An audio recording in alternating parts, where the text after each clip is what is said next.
अरे यार मार.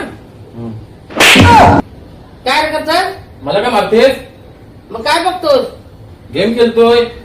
अरे नालायका, गेम बघण्यापेक्षा आपल्या कोकणची नमन कला बघ, किती छान असते.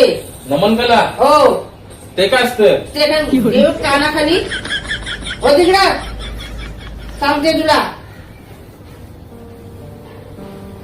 अरे बाबू, ही नमन कला आपल्या कोकणची शान आहे, शान.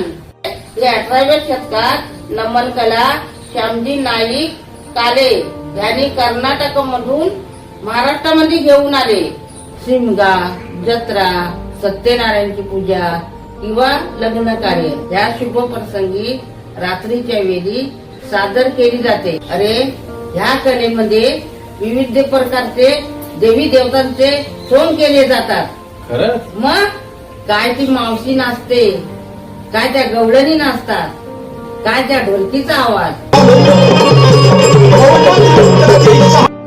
काय बोलतेस? लय भारी.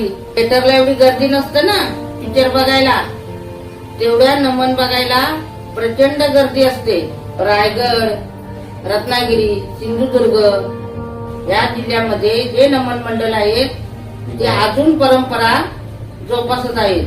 आपण कोकणातील सर्व लोकांनी नमन कलेला साथ दिली पाहिजे. असं फालतू गेम बघण्यापेक्षा ना आपल्या कोकणची शान नमन कला हे बघत जा मोबाईल वरती. आई आ एवढी भारी असते नमन कला? हो, लय भारी असते बघ.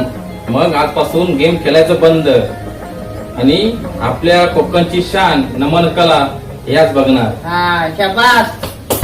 तुला बोलली ऐकून मधुर बासरी.